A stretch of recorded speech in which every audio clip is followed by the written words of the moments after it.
இன்னைக்கு சில பேர்கிட்ட நீங்கள் ஏன் கடவுளை நம்பலை அப்படின்னு கேட்டால், கடவுள் இருக்கான்றதுக்கு போதுமான ஆதாரம் கிடையாது அப்படின்னு சொல்கிறாங்க. ஆனால் நிறைய ஆதாரங்கள் காமிச்சா கூட அவங்க கடவுளை ரிஜெக்ட் பண்ணுறாங்க.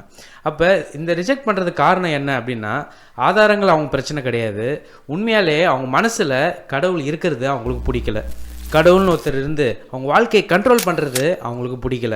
அதனால தான் ஆதாரமே இருந்தால் கூட அவங்க இருதயத்தில் கடவுளை நிராகரிக்கிறாங்க. அப்போ பிரச்சனை இங்கே இல்லை, மனசில் தான் இருக்கு. அவங்க வாழ்க்கைக்கு அவங்க தான் கடவுளாக இருக்கணும் அப்படின்னு விரும்புகிறாங்க. இதனால தான் பல பேர் ஆதாரங்களே காமிச்சா கூட கடவுளை எனக்கு வேணாம், கடவுளை என் வாழ்க்கைக்கு தேவையில்லை, அவர் எனக்கு எது நல்லதுன்னு எனக்கு சொல்ல தேவையில்லை அப்படின்னு சொல்லிட்டு கடவுளை ரிஜெக்ட் பண்ணுறாங்க. ஆனால் உண்மை என்னென்னா, உங்கள் வாழ்க்கையில் ஒரு கட்டத்தில் கண்டிப்பாக கடவுள் தேவை தான். அது மட்டும் இல்லை, எல்லாரும் மனுஷங்களோட வாழ்க்கையிலையும் கடவுள் தேவை. அவர் மட்டும்தான் நம்ம வாழ்க்கைக்கு ஒரு நோக்கமும் திருப்தியையும் நம்ம தர முடியும். சந்தோஷத்தை தேடாதீங்க, உண்மையை தேடுங்க. கண்டிப்பாக நீங்கள் உண்மையை கண்டடைவீங்க.